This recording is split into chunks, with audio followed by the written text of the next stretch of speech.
The Agenda with Steve Paikin is made possible through generous philanthropic contributions from viewers like you. Thank you for supporting TVO's journalism.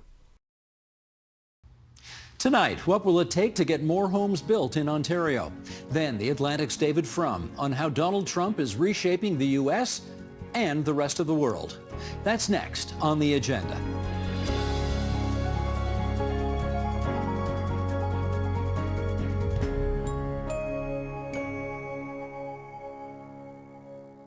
Supply, supply, supply. We have been hearing that this is the answer to Ontario's housing crisis. Until recently, there was no shortage of demand. Economic activity in the province may be slowing now thanks to tariffs and related job uncertainty, but not enough homes were being built even when the economy was good and demand was higher. How come? What are the big obstacles to increasing that supply and getting more families into homes they can afford? For a closer look, we are joined by the cast of Ben-Hur. Brad Carr, CEO of Mattamy Homes Canada. Ian Underwood, CEO of Habitat for Humanity, GTA. Jason Burgraff, Executive Director of the Greater Ottawa Home Builders Association. David Wilkes, President, CEO of the Building Industry and Land Development Association. And Stéphane Giguère, CEO of Ottawa Community Housing. And as I told everybody, we got a big cast for a big subject today. So thanks to all of you, particularly you guys, for coming in from the nation's capital to join us here at TVO tonight. Dave, to you first. Before all of this economic uncertainty, the tariffs, the trade business, all of that, how big was the supply gap in the province of Ontario? So our bias is around the GTA, but we certainly had a supply gap of that we had with us in the hundreds of thousands of units for some time. And what we've recently seen is because of the economic uncertainty that you mentioned, Steve, and because of a cost to build crisis that I'm sure that we're going to talk about today, we've just seen demand stop. Right, and so the combination of the consumer not being certain of possible recessions and whatnot, combined with the inability to purchase what the industry is able to offer because of that cost to build, has really put the brakes on the industry. Since you mentioned cost to build, I forgot to mention, and this is where I should mention, that my brother is a home builder in the province of Ontario, in southern Ontario, so we put that on the record for everybody's edification. Is it as bad in Ottawa as it is in the Greater Toronto area? Yeah, Ottawa is facing the very similar challenges, and I will add also some elements around complexities in terms of approvals and in terms of the layers that we have from 40 years ago, 50 years ago, when our grandparents were building. It was kind of a three-step process. You were acquiring a land, going for financing for the next 30 years, with fixed mortgage rate, and you were building. Now, today, we talk about so many layers of regulation, of financing, construction financing, to mortgage financing, and to refinancing. And in all of those layers, what is interesting is that there are a lot of financial interests.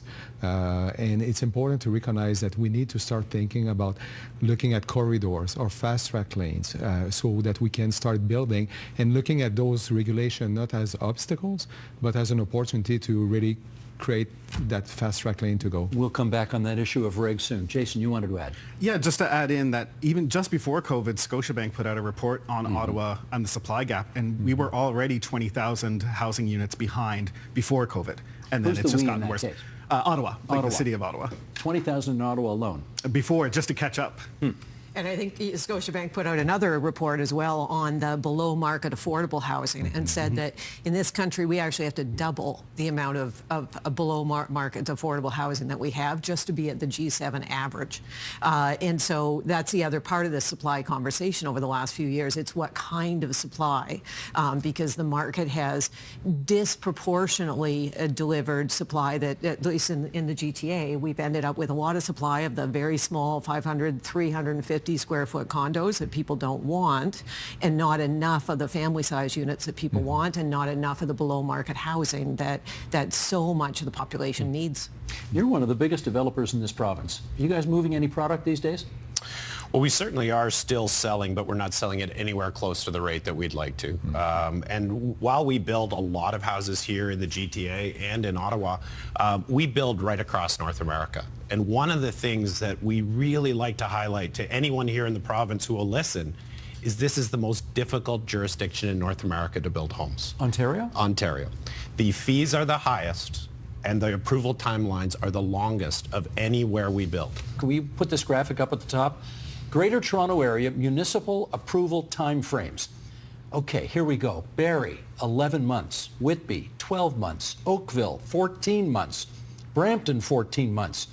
The city itself, the capital city, 25 months. Mississauga, 25 months. Caledon, 27 months. Richmond Hill, 34 months. Does that feel like a long time to get stuff done? Well, those all feel like a long time, and I hate to say it, but that's only a portion of the full journey. Mm-hmm. Oftentimes, Steve, when we are buying land that is in an official plan designated to be housing, it can take as much as 5 to 7 years from raw land to someone moving in. What I find fascinating, whether it's a low-rise subdivision or a high-rise condo, everybody knows construction takes a while. What they don't realize is it takes longer in Ontario to approve something than it does to build something. The physical construction is the fast part. Mm-hmm. Is it any easier for you, given that you're a well-known charity? Not at all. And so let's contrast this, because what you just heard Brad talking about will be subdivisions and multi-unit tower projects for hundreds and thousands of new units. So for the story for us, for a 12-unit, a 15-unit, a 50-unit development is going to be very similar. We've got a 33-unit mid-rise property in Toronto. We bought the property in 2019, understanding that it was almost shovel-ready. It had gone through 2 rounds of site approvals. We just needed to change it from a bunch of one-bedrooms to family-size units. We will start that project this summer. 6 years later. 6 years later. And that is not unusual. Like, I look at the numbers you put on the screen and think, I wish we could get approval from the time we acquire land to 25 months later. And keep in mind, all of that time is money. So, and what is the money? The money is our own staff. The money is the outside consultants that we're hiring. The money is the people on the municipal approval side that are going through things again and again. And all of that money, the money is the financing cost. And all of that money adds up to, for us as a nonprofit provider, what is how many homes can we actually deliver? Why is it taking so long? I think it takes so long because we got 2 challenges. We have a culture challenge. It's easier in some cases to say no than yes. We have a resistance within existing communities for change as well. All human nature things. And let me just put a fine point on what Ian and Brad have been saying. The average in the GTA, the average, if you look at the chart that you had for approvals, is 23 months. We know it can be faster. We look elsewhere, even within our own province. London is at 5, Calgary 4, Vancouver 7, Edmonton 3.4 months. They are moving things along much faster. And so what are they doing that we're not doing? So there's 2 things that they're doing. We look at Edmonton, for example. They've used artificial intelligence, where some of you just look as the application complete, right, of the checkbox. They're limiting the number of studies that need to be done. We've seen the province move in this direction with the recent Bill 17 that was introduced a couple of weeks ago. So there's streamlining, and where I also see that there's opportunity, and we look at Mississauga and Vaughan, and it's early days, they have a phrase, 3 strikes and you're in. Right, which is a turnaround, of course, on the baseball phrase. But if an application is looked at 3 times, it's approved. You can't go for round and round and round of circular requests and not get to a decision. And I'm sure Brad could offer a perspective on that. But the cost is real, Steve. It's around $2,700 to $5,700 a month in added costs with those delays. And to put the fine point on it, that's after you have a complete application. That's after the developer has done their work and is moving through the municipal cycle. Did you want to add that perspective? Well, I would just say that I have a line that I use a lot. Speed is supply. We talk a lot about the need to add more land to the planning environment or designate more land for housing. We don't. actually need to do that right now. We need to speed up what we have. Dave talked about Edmonton. We build in Edmonton. And what I find interesting is how those general economics of supply and demand prove themselves out between Edmonton and the GTA. In Edmonton, the average price of a single-family home is $525,000. We turn over that land very quickly. We can build very quickly. We get approvals very quickly. And by the way, a DC is $36,000. Development charge. Development charge. Is that a lot or a little? That is a little. In the GTA, it takes us, as you just pointed out, years to get approvals. Development charges are $180,000 for an equivalent home, and the average price of the house is $1.3 million. What's going on? Sorry, Steve. Yeah, let me just build on Brad's numbers. If you look at the total cost put on by municipalities, sorry for my interruption. For a condo, it's $225,000 to $250,000, and for a single, it's $350,000 to $400,000. So DCs are just part of the challenge, and that's where I think we really need to focus around that cost to build and solutions for them. My apologies. Not at all. Not at all. Jason, what are you seeing for development charges in Ottawa? Yeah, the scale is slightly different, but the issue is still troublesome in terms of DCs are somewhere between, say, $40,000 and $65,000, depending on what type of housing you're building and where it is located in the core or outside of the suburbs. But again, we're still having the same sort of issues of the length of time. It wasn't in the chart, but Ottawa's approval timeline is 18 months. So it's right near the thing. And if you look at Winnipeg, Regina, Saskatoon, Edmonton, Calgary, Vancouver, like Dave said, all of them are doing so much better. You can't say that they're having a worse planning regime, right, than we are. And they're also producing housing. They're putting up much higher units in terms of actual construction than what we are in Ontario. Stefan. And just to add something, when we're looking at the supply side, we have to look at the throughput. And one of the challenge right now is the economics are changing along the way. So for the audience, it's important to realize that any charges, any delay will translate into a different type of economic cycle where the risk will be greater, different, and typically that's why builders will just withhold their project because the risks are becoming too high. You start a cycle 2-3 years earlier where interest rates are, say, at 2-3%, goes up to 5%. You slow down your project. You're still going through the permit application, but yet your financing is not being approved or advancing, or you're just deciding, your board is suggesting to withhold and not advance because the cost of servicing the debt would be too high. And now if we bring this back again to the affordable housing providers, affordable housing providers, of course, have been trying to work with all levels of government to reduce these fees that we pay, and there have been a number of changes made. But you pay development charges too? Well, we did, and so in Bill 23, which is now a few years ago, the Ontario government exempted non-profit housing developments from development charges. But if we do a deal with Brad at Mattamy, who's a for-profit developer, but if we can make an arrangement with Mattamy, together with municipality, to buy some of the units in one of their development, those units are not exempt from development charges. Because when Ontario put that legislation through, they didn't contemplate those kind of opportunities to deploy the capacity of the for-profit development sector to build more affordable housing. So it's more time that we continue to take to get those kind of adjustments made for the affordable housing side. And it's very important. The future is about the partnership between nonprofit, co-op, and the private sector. We have many deals, in fact, that we did with other corporations like Dreams. We're working with Matthew Perry's foundation right now in an hospital where we're transferring land. So the future is about building those type of partnership where affordability will be reached, but also the supply and the demand will be also met, in those instances. So partnering, building that capacity, and again, having that funnel or that corridor to fast track when we have a project where you can meet affordability. It shouldn't be facing resistance because of regulation. It should be, in fact, a catalyst for a new regulation and changes. Can I add to that? Because I think there's a key partnership that we're all knowing needs to be discussed, and that is the partnership between all three levels of government. Four in some jurisdictions. Yeah. What's the fourth? Regional. So Okay. municipal, regional, provincial, and federal. NCC in Ottawa on top of that. Right.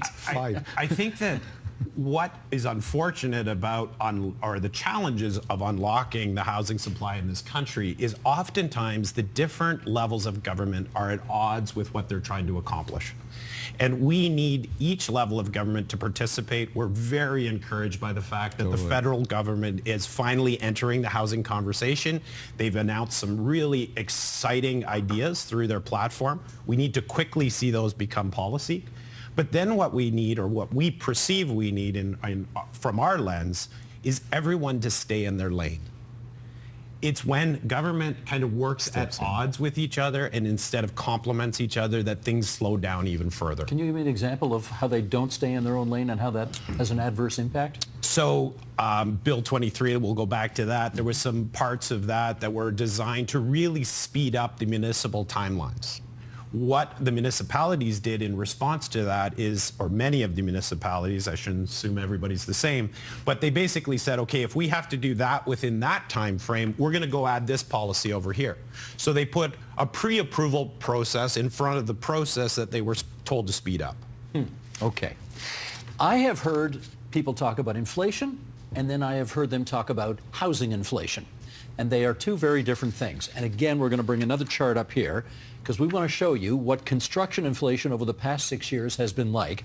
There is an 80% increase in costs to put up an apartment building and a 100% increase in the cost of building a single-family home. That's running a little faster than the regular rate of inflation. David, why? So I think there's a number of factors why. There's the market-based factors around material, around land, around interest charges. Where we focus on from Bill is what is the influence that government is having on those numbers. And if you look beneath those, and we talked about this a little earlier, DCs have increased between 2011 and 2025 by 350%. So if those numbers are aggressive from an inflation perspective, that certainly is. And so I think there has, you know, the current market, and to steal a phrase from history, you never miss a good crisis. This market is in a crisis. We have the lowest level of housing in the G7. Our population growth is outpacing the housing starts. It was beforehand. It continues to be so now, even with immigration being slightly lower than it was. So if we don't use this opportunity to change from the word crisis to take a hard look on the way that government treats housing, then we're never getting out of this challenge. So the construction costs that we focus on is those that are influenced by government. And we truly believe there's an opportunity to both temporarily reduce DCs, as we've seen in Vaughan and Mississauga, but more importantly, to structurally change the way DCs are calculated. And there's a number of things that the province has put forward around the treatment of water and wastewater, the treatment of land, the treatment of things that are called community benefits that could fundamentally lower those costs that I referred to by about 50%. Well, can I follow up, Jason, with you on that? One of the reasons municipalities say they need to impose these development charges is because someone's got to pay to put in the pipes, right? Someone's got to pay to set up all the services that come associated with housing developments. Who should be responsible for paying those, if not the people who are buying the actual homes? So there's not a really issue with growth paying for growth overall. It's that there's so many other items within a development charge and every municipality that is arguably not really about growth. Like in Ottawa, there are two prime examples. One is an Olympic quality swimming pool. Now, I'm not saying Ottawa doesn't need a swimming pool for that, for swim meets and tourist attraction and all that, but the vast majority of that cost shouldn't be paid by new home buyers, right? It's a very specialized thing overall. The other is Ottawa's interest payments on its borrowing for LRT, the light rail transit, that first stage. Home buyers for the next 10 years who are only moving in now are paying the full cost of that interest payments because the DC Act allows you to do that. So home buyers are coming in on a system that's already been running for 5 years and was built before that. Like, you can't tell me that that's a strictly growth piece that only home buyers moving forward from today should have to pay for. Whose political decision was that? Who made that call? The City of Ottawa makes that call. Now, the Development Charge Act allows them to do that, which is also hopefully one of the changes we'd like to see, in that the province has also said in Bill 17, we're going to start scoping down what you can put into a development charge, specifically, I think, to work on items like that really are arguably not strictly growth related. Brad? I think that what's important is that we look for models right across North America that are working and functioning differently. There are lots of examples for how development growth is paid for in other jurisdictions. For example, in many of the markets that we work in the United States, there's something called community district development bonds, where essentially you finance growth for a specific node privately, and then you add that on to the property tax bill of those homeowners for the next 50 years. Great way to have the private sector do it. Private sector is highly motivated to do it very quickly, very cost effectively, because the reality is those CDD charges, as they're often referred to, are a competitive advantage for your community. The lower they are, the more likely you're going to be able to sell your homes into the open market. When you have a competitive element for your development charges versus one that's just a tax, you're likely going to deliver them cheaper. Are they considering that at Queen's Park, a similar kind of instrument? We're certainly having conversations with the new minister, and we're very impressed again with the open-mindedness to solving this crisis. Can I build on that? So the Right answer, here and then right here. Yes, is what there is. So within Bill 17, the water and wastewater model that they're looking at is exactly what Brad had talked about and has been done in Quebec, Texas, as well as in Florida. And not to get too weedy here, but what it does is rather than charging for the water and wastewater that is required for new development, all within the DC, the development charge, and that paid by the first homeowner, spread that over the useful life of the asset. So make it over a 25-year period, treat it like a utility, so those that are actually using the water and wastewater services, so if someone buys a home and is in it for 5 years, they pay for it then, they sell it, the person for the next 10 years pays it. So there are changes that are being contemplated, and land is another one. Rather than compensating municipalities for estimated land that they'll need for things like libraries, compensate them for the actual land that is purchased. So make it more precise. And Steve, I want to build on a point that you asked earlier. We're not arguing that DCs play a role. Municipalities need to have the monies that they need to facilitate growth. It's in everybody's best interest, our industry, the new home buyer, the community. But what we're arguing is that this act has not been updated since 1997, much like the HST, which I suspect we'll get into a bit later. It's time for a change. And those two changes alone around the treatment of water and wastewater and the treatment of land fundamentally reduce DCs. Jason. Yeah, Dave hit the point on the utility model. I mean, that's how we deliver electricity infrastructure. That's how we deliver gas infrastructure to new communities. So it'd be this, it's just the same sort of principles overall. And if you took water or wastewater out of the development charge, at least in Ottawa, that's a third of the cost of that charge right there. Right off the top of our purchase price. And on your fees question, and Dave has now hit on it, then there's the GST component that in the federal election, we had both the leading parties make a commitment to get at GST on new homes. That's critically important. But when you think of the run-up of housing prices over the years, that has meant GST, the GST component has continued to grow and grow and grow, which has been this exponential increase in housing prices, including on us at Habitat for Humanity, because we pay GST and HST based on the full market value of the homes. So don't you get it back, though? We do not get it back. Rental, yes, we don't. Oh. So for every 5 homes we build at Habitat GTA, we'd build another one if we weren't paying GST and HST. Now, the good news from this last federal election is now the government has made a commitment to move on GST. Now we'll be urging them, move fast on that and make it for all new homes, not just for first-time home buyers, in order to have the impact that we need on the market. If that's a financial change, a tax change, does that not normally happen at budget time? And isn't the budget not coming out till November, in which case you guys all want fast action, but that doesn't sound fast to me. Well, this government has made a commitment about a middle income tax cut effective July 1, 2025, and I would certainly challenge them to make the same commitment for GST on new homes. I love the way you looked in the camera when you said that. It's like, I hope you're listening, Mark Carney and your team in Ottawa. I think what's really important about that, sorry, Jason, is just to understand how right at this moment, at a time when we need housing moving for this country, we're way behind in starts. There's one of the things that you said earlier, Dave, is you said there isn't demand. I believe there's fundamentally demand. I believe that demand is locked up and frozen right now. And one of the reasons why it's locked up is because of the promise of a substantial tax cut. It's an unintended consequence of a good thing. that at a moment when we need people buying houses, they're saying, I'm going to wait and see if this tax cut comes. So I agree. Let's get that unlocked and get that one off the table. Jason. No, exactly what I was going to say is we're seeing it right away. Once even just the HSC promise came out, people were calling me up asking, how do I get it? Like, how do I get that discount off this house? But we've had builders in Ottawa saying, there are no first-time buyers in sales centers anymore because, of course, they're waiting for this promise to kind of come through. So it is the uncertainty and how long this drags out is just going to kill the market even more than we already are. Last time we did this subject on this program, we had Mike Moffat on. You guys in Ottawa would certainly be aware of him. Actually, everybody's aware of Mike Moffat now because he's all over the place talking regulatory reform and other things that need to happen in order to get housing going. Here is some of what he had to say. Sheldon, if you would.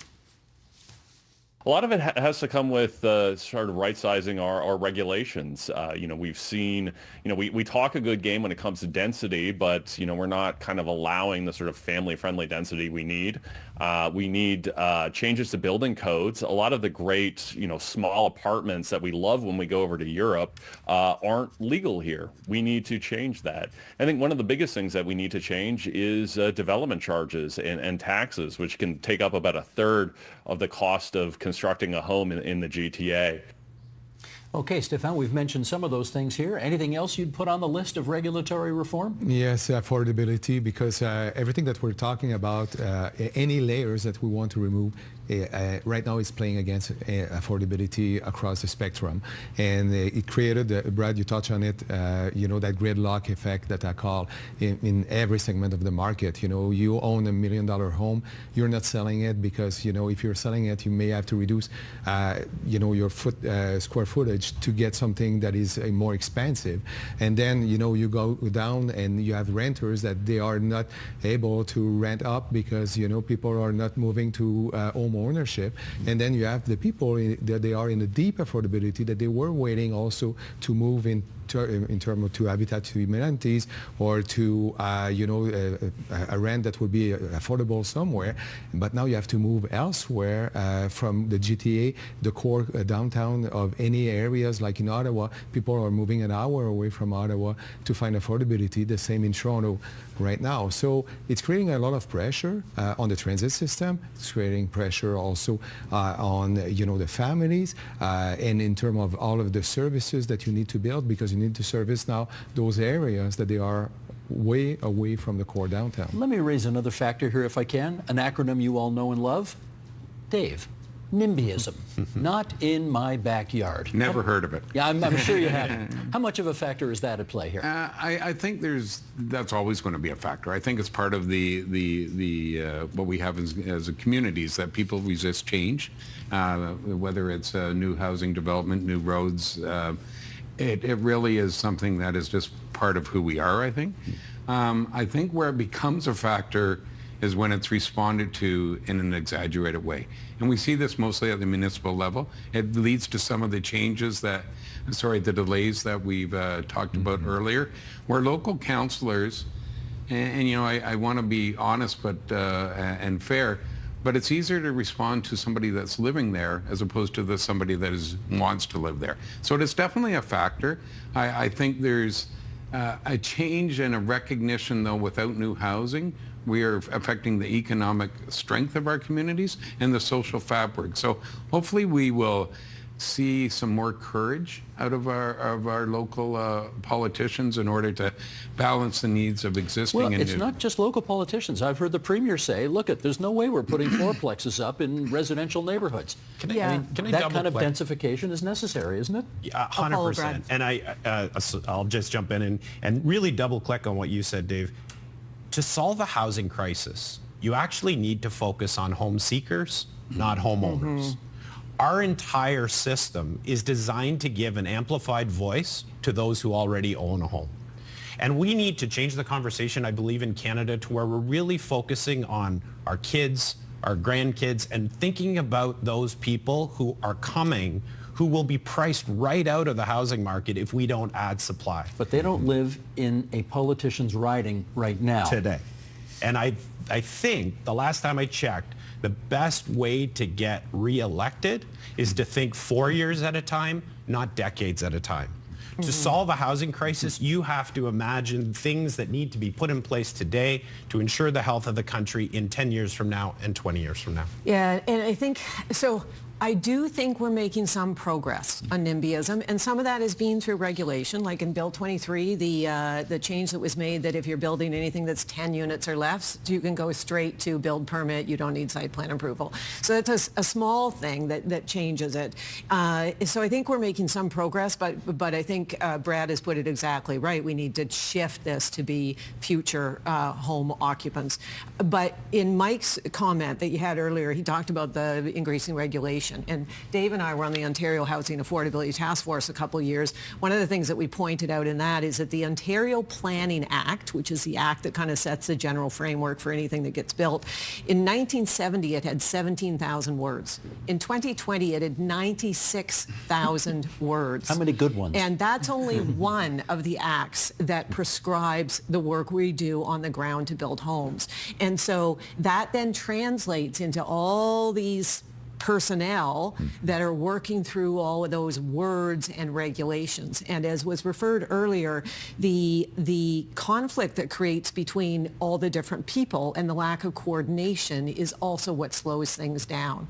So to use a quick example, we have a development in one of these upper tier, lower tier municipalities, went through a whole process with the lower tier, including neighborhood opposition, was all ready to go to build permit, and then it was discovered that they had forgotten to share it with the upper tier engineers. Who's the they? The lower tier municipal planners had forgotten to share it with upper tier engineers. When upper tier engineers looked at it, they had a different view than lower tier on whether there's enough room for fire trucks. Oh boy. So then we have to redesign to create more room for fire trucks. That causes the building to move back, and then the conservation area behind the property says, well, now you're impinging on the environmental considerations. So this is just a microcosm of what all of us deal with. And my observation is the challenge in our desire to get everything right, what it has meant is that housing is what comes last after you've considered environmental,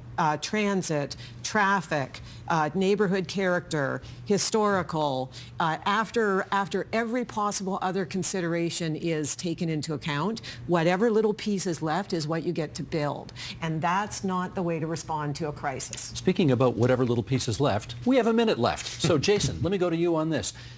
I don't know how you satisfy both constituencies in this housing crisis. The people who are currently in the market, who do not want to see a diminution of the value of their property, plus satisfying the people who want to see a diminution in housing prices, because how else are they going to get in? How do you resolve that? It's supply. And there's been a lot of talk about prices kind of coming down, but without more supply, it doesn't matter. I often speak about my 90-year-old neighbor. She can't move out of her family-oriented, she's in a house that's meant for 5 people, but she can't move out. There's no alternative for her to go. Okay, prices go down 20%.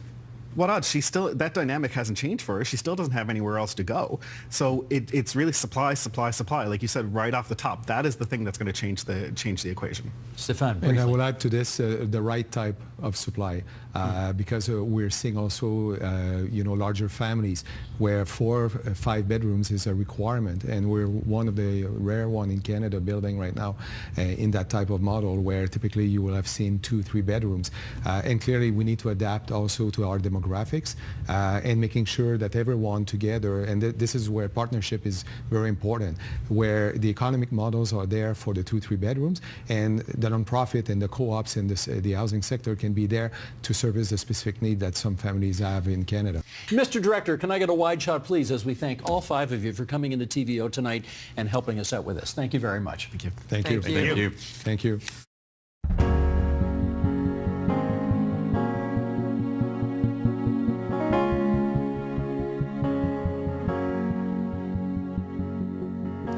Probably dozens of times over the past few decades, we have put out the call to one of the smartest observers of the American political scene, and fortunately for us, he has never failed to answer that call. Here's the Atlantic's David Frum, host of his new eponymous podcast and author of, I think, 10 books, including most recently, Trumpocalypse, Restoring American Democracy. David, it's great to have you back in that chair. Good to be in the studio. Yes, indeed. Okay, let's start with, we're going to talk about a few things over the course of our time together here. Let's start with Canada-U.S. relations because it's the biggest story in our country at the moment. The old relationship, our Prime Minister tells us, with the United States is now done. Yeah. We are clearly not best friends anymore. We don't have a special trading relationship, it appears, anymore. Canadians are canceling their trips to the United States. We're booing the Star-Spangled Banner when it's played at sporting events. What should a new, modernized Canadian-American relationship, in your view, look like? Yeah. Well, there's what you want and there's what you get. Because I can't imagine there's a person in Canada who was happy about the new situation. Canada didn't choose it. Canada didn't want it. The relationship ought to be what it was. It ought to be excellent. It ought to be intimate. But the Americans and this president have chosen otherwise. And here's a very concrete example. Donald Trump has a new brainwave of a so-called Golden Dome, a new program of missile defense over North America. Canadian airspace is indispensable to the success of such a project. Canada and the United States have worked on continental defense since World War II, against air attacks since the 50s, against missile attacks since the 80s. And Canadians always took the view, of course, and the airspace, there was no price for that. That was just something you threw in. You would haggle about the cost of building the physical infrastructure, but the airspace, there was no price. And in today's context where Trump puts a price on everything, maybe there needs to be a price on the airspace. Do you think Mark Carney has completely put out of Donald Trump's head the notion of this country ever becoming the 51st state? When Trump talks in that way, I think the way to understand it, when he talks about wanting a third term as president against the Constitution, he's not telling you what will happen, but he's giving you a very important indicator of the malice of his thought. So I don't think even Donald Trump believes that Canada will become a 51st state. He must know there isn't a lot of demand in Canada to be a 51st state, but he is revealing a program of aggression. And that's a very dangerous threat to the territory of Greenland, where Trump continues to contemplate military options against a territory of a NATO ally, Denmark. I don't think he's planning on rolling the tanks into Canada, but he's declaring his hostility, enmity, and malice. And that's something you need to take very seriously. You've lived in the United States, obviously, for a long time, and all right, let's just ask the question. Do you think there are any circumstances under which Canada might actually benefit from being the 51st state? Well, it's such a crazy way to think because Canada and the United States are so tightly coordinated. There's cooperation on environmental issues, migratory birds, traffic at the bridges and crossings, law enforcement, anti-money laundering. The legal codes are so similar. I don't know how many hours, but it wouldn't be days or weeks that it would take if you were a lawyer in one country to learn the law of the other country. The main effect of this fantasy, there would be, I think, two things that would be dramatic. One is to tilt the American politics away from Donald Trump. The other is that Canada would lose control of its own currency. And that would make the prosperous parts of Canada more prosperous, but the less prosperous parts of Canada a lot less prosperous because they would be on the American dollar, and that would probably lead to great loss of employment in the less prosperous parts of Canada. You've invested a great deal of your time, your brain power, your career, your sweat equity, everything. You've written books, you're doing podcasts, you're on television, you're writing for The Atlantic. Much of it in the service of trying to tell your readers, viewers, listeners, etc., how awful this president is, and yet he managed to get reelected despite your efforts. Yes. Does it make you question the value of what you've been doing? Well, no good comes of not listening to me. I can say that. Look, there was a saying in the early part of the Trump phenomenon when he was running in 2016, LOL, nothing matters, meaning he would say some crazy thing, it wouldn't kill him politically, and people would say nothing matters. But I believe everything matters. There's just a lot of everything. And there are strange gifts to Donald Trump. And one of them has been that the established democracies in the years since the war have been very successful places to live. And the success was made by the previous generation and enjoyed by the present generation. And perhaps there was a mood of complacency, and Donald Trump has, and those like him in other countries, because he's not just an American phenomenon. Look, this kind of fascistic politics is on the rise everywhere. It's on the rise in the continent of Europe. It's on the rise in South Korea, and it has to be met everywhere. And so we have a job to do in the way that previous generations did, and maybe it kind of like to miss it. and have an easier time, but it's also kind of an honor to be called to do it. I would like to just take a few moments here and explore the nature of your conservatism as it has reflected itself over the years.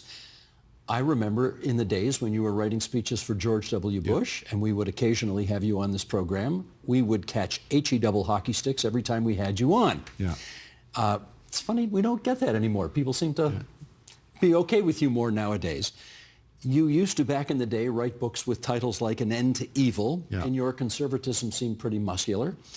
And then in 2016, you voted for Hillary Clinton. Yeah. Who'd you vote for in 2020?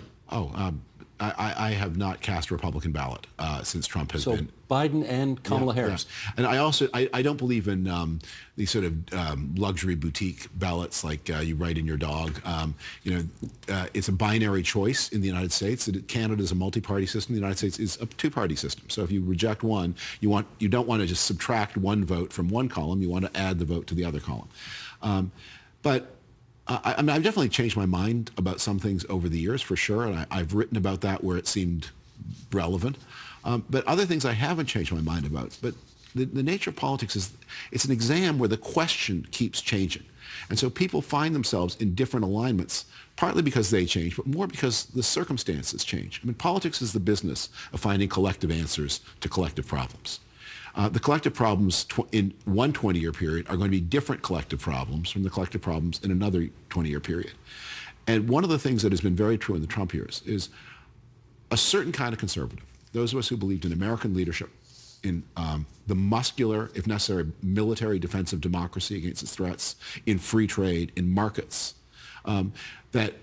those beliefs where I continue to feel exactly the same way as I did 40 years ago, those pull you in a different direction. If you see the war in Ukraine and say there is a emerging, flawed, but still vibrant, vital democracy, and it needs to be defended against military attack, and the West has the means and the ability to do it in a way that won't turn into a nuclear war but could save Ukraine, and anyone who doesn't want to go along with that program is missing something important. That's something I would have thought in 1980, in 2000, and in 2020, 2025. Free trade too. But there are things I've changed my mind about.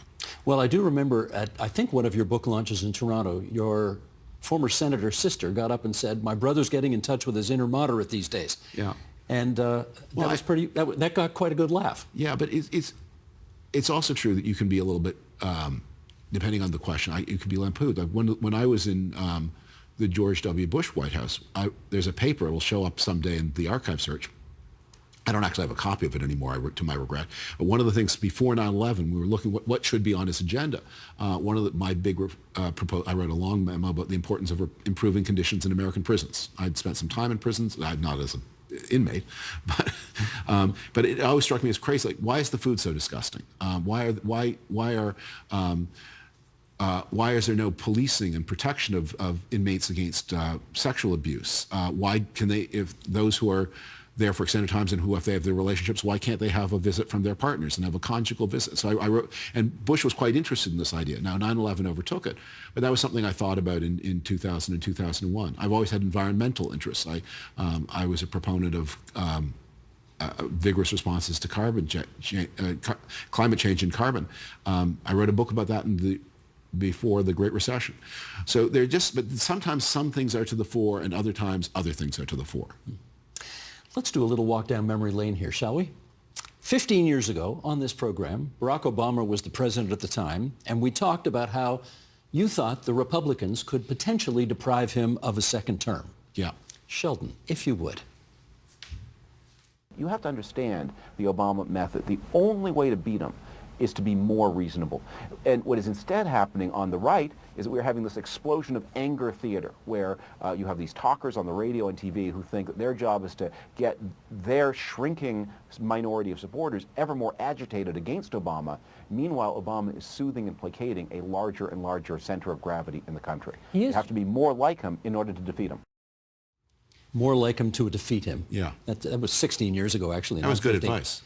Well, I was going to say, the Republicans have not taken your advice. Instead of going for the approach you suggested, they seem to have opted for the most narcissistic, kleptocratic disgraceful alternative on option. Yeah. Well, what I was saying there about the electorate, one of the things that has happened, and this is a sort of a meta change that has happened in every democracy. What we're seeing is the dividing line between so-called right and so-called left is increasingly becoming one of faith in institutions versus non-faith in institutions. So the people who don't believe in institutions migrate to what used to be the parties of the right, and the people who do migrate to the parties of the left, what used to be the left. And so this is one of the big problems Republicans have in the midterms that are coming up, is the people who don't believe in institutions, you can rev them up to participate in the giant circus of the presidential election, but you can't count on them for school board, and you can't count on them in the off-year elections. But it's a reason that things that didn't used to be political, like should you vaccinate your children, have become political, because the people who don't believe in the institutions of democracy and trade also don't believe in modern science and medicine. Is there any argument that you would entertain which goes something like this?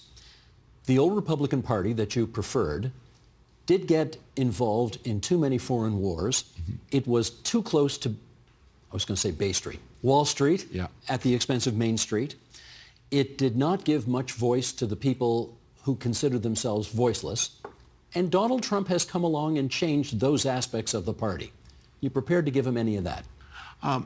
Look, demagogues don't become demagogues by talking about things that people don't care about.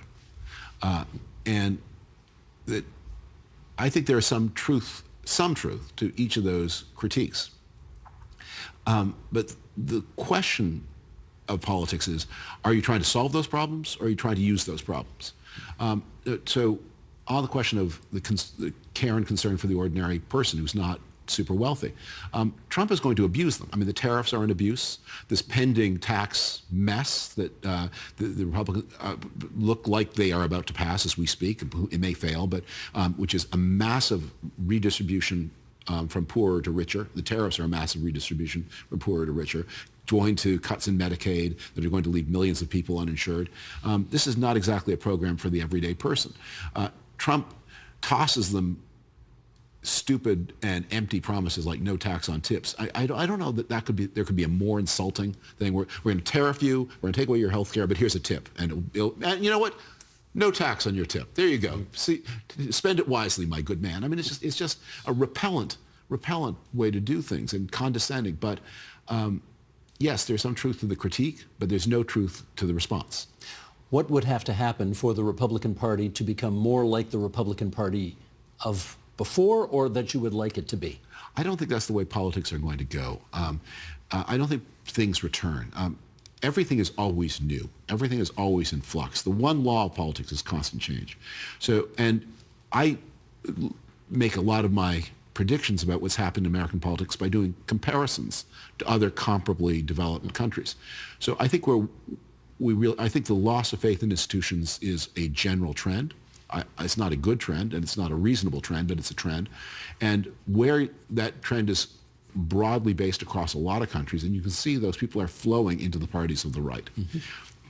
I have to imagine that for some time that trend will continue, and that the people who do trust institutions, many of them former conservatives, but who do believe in vaccination, who do believe in modern science, who do believe in elections and that the loser should graciously accept the outcome, they're going to be pushed into the parties of the left. And the parties of the left will change. I mean, in Canada, you see that example. I mean, the Carney Liberals are a very different item from the Trudeau Liberals. And Carney got the support of a lot of people who probably would not normally have considered a Liberal Party vote, but looked at him and said, you look like an individual responsible choice. And that choice may change the people who made the choice, but it may also change the nature of the Liberal Party of Canada, that it can indulge some of the crazier things it did over the past decade. How much trouble do you think the Canadian Conservative Party is in as much as it got the highest percentage of the total vote since the 1980s and yet still came second? Well, second is, pretty good. Not when you got a 25-point lead 4 months earlier. No. They have a problem that the Republicans had 15 years ago, which is that the Canadian Conservatives most voters remain institutional-minded. Some are non-institutional-minded. And straddling those two groups is a very awkward dilemma. And I think one of the things that hurt them one of the things that made the Trump pressure break the conservative coalition and strengthen the liberal coalition was because the conservative coalition included the institutional and the anti-institutional. And there's a lot of gravity that will pull the conservatives, as it has pulled the British conservatives and the American Republicans, in an anti-institutional direction, and that can lead to very bad choices like Brexit and like Trump. But there's also, I think, there's a kind of ballast in Canadian life. Canadians are very non-ideological people, non-extreme, that may pull the institutionals. It may pull the institutional majority into greater prominence and greater strength. You've known, I suspect, every conservative leader since Brian Mulroney, probably, right? Yeah. We go, maybe even, well, Joe Clark too. He was before Brian Mulroney. Do you think Pierre Poilievre has what it takes to become Prime Minister of this country? Pierre had a great understanding of the problems that are facing, especially younger Canadians. I mean, he talked a lot about things that were very, very real. The cost of housing, the difficulty of forming a family.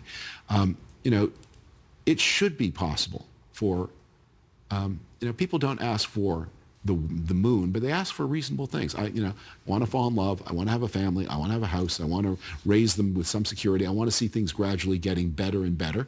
And I shouldn't have to be a titan of industry for my condition to be better at the end of 30 years than it was at the start. And he spoke about those things, and he spoke about them in a compelling way. But the question got changed. And the question got changed to this one of, there's this attack on the sovereignty and independence of the country. It comes from the American Republicans, and there's a faction, and you lead a coalition where there's a faction who are kind of sympathetic to what Trump is doing. And you have to find some way to speak for the majority of your own coalition and the vast majority of the country that is not sympathetic without alienating the faction who is. And that was the pressure under which the conservative vote imploded. That is the definition of being between a rock and a hard place. Yes. And what do? Sometimes the rock is just too heavy to lift.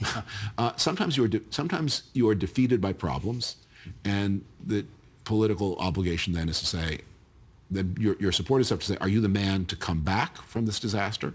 And the leader has to think, well, what do I learn? Because the question will not be presented the same way again. There will be another election. The questions will be different. But I'm guessing that 3 or 4 years from now, it will not be a whole lot easier for young Canadians to buy a house and form a family than it is today. And so if that's the thing you talk about, it may become more relevant in 3 or 4 years' time than it was in this last election. Memory lane again, shall we? All okay, right. Here we go. This was really quite something. 15 years ago, this time, I think I've got the math right, you were on this program, and out of thin air, you picked a random year in which to look forward and think about America's future. Sheldon, if you would, let's roll it. Obviously, the United States in 2025 will be a richer, stronger, more successful country than it is today. However, as between April and now, Who knows? 2025, we're here. Yeah. Is America richer and stronger today? Yes, it is.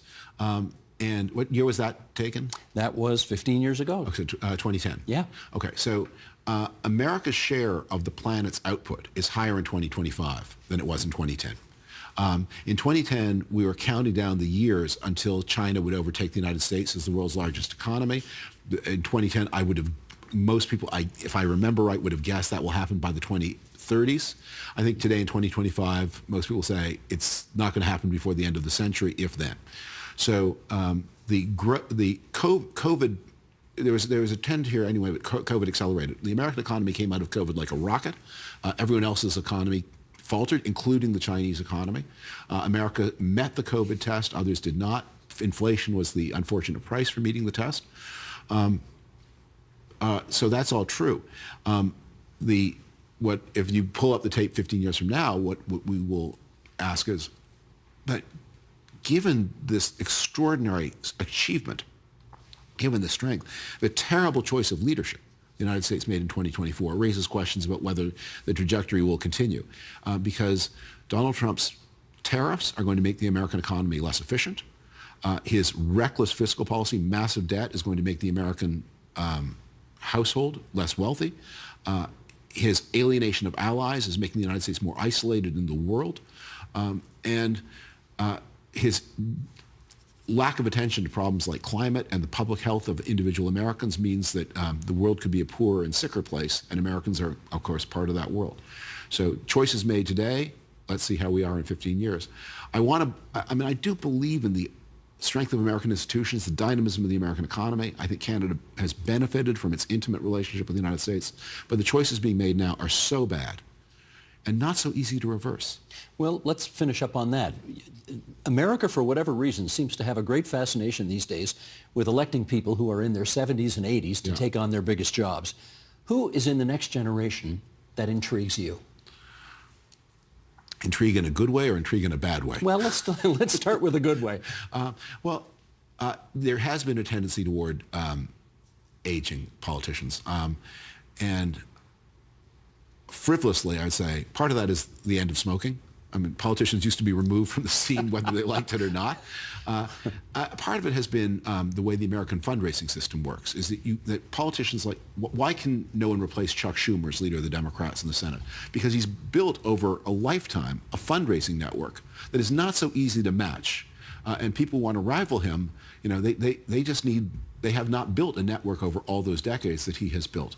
But I think you see at the state and national level, you do see some interesting people. You see Ruben Gallego, or Gallego, I should pronounce it correctly, who's the senator from Arizona.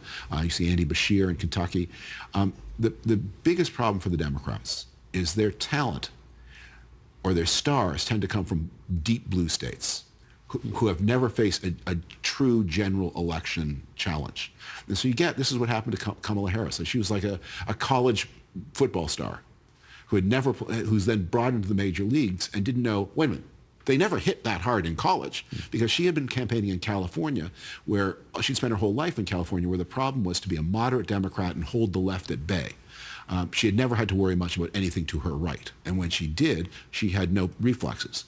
And that's true, I think, for a lot of the national Democrats. They don't know how to compete in a world in which there is territory to the right of them as well as to the left of them. I'm going to sneak one last question in. Have you ever wanted to run for office? I think everyone in journalism believes that, boy, I could do it better than the people who actually do it. But when you've published as many words as I have, you know you can't. Gotcha. Well, as we said off the top, every time we make the call out to you, you answer the call, and you've been on this program dozens of times, for which we are truly grateful. David Frum, thank you so much. Thank you. Thank you for making the call in the first place.